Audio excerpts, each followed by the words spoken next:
ఒక చిన్న కథ చెప్పిన ఉపన్యాసాన్ని ముగిస్తా అధ్యక్ష. ఓన్లీ 1 మినిట్ అధ్యక్ష. పంచతంత్రంలో చిన్నయ్య సూరి గారు చెప్పిన కథ అధ్యక్ష. ఇది పంచతంత్రంలో చిన్నయ్య సూరి గారు చెప్పిన కథ అధ్యక్ష.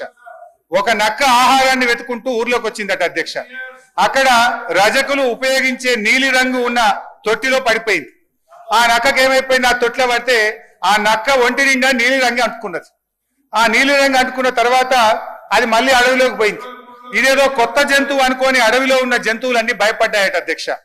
ఈ నక్క కూడా ఇదేదో బాగుంది, అందరు నాకు భయపడుతుందని నేను దేవుడు పంపిన దూతను, ఈ రోజు నుంచి నేనే మీకు రాజును అని ఆ నక్క అన్నదట అధ్యక్ష. జంతువులు భయంతో అంగీకరించాయి. ఆ నక్క జంతువులను అనేక రకాలుగా కష్టపెట్టే భరించాయి అధ్యక్ష. ఒకరోజు ఆ నక్క పెద్ద సభ పెట్టింది, కొత్త చట్టాల గురించి చెప్తుంది. అంతలోనే పెద్ద వర్షం పడి ఆ నక్క అంటిన నీలి రంగంతా కరిగిపోయింది. నక్క నిజస్వరూపం బయటపడ్డది. మాయ మాటలతో మారువేషాలతో పెట్టే భ్రమలు ఎక్కువ కాలంలో నిలవదు అన్నది ఆ యొక్క నీతి సూత్రం అధ్యక్ష. వీళ్ళ మాయ మాటలు కూడా ఎక్కువ కాలం నిలువవు. వీళ్ళ మాటలు, వీళ్ళ యొక్క నీతి ఈ రాష్ట్ర ప్రజలకు అర్థమైపోయింది. జై తెలంగాణ, జై కేసీఆర్.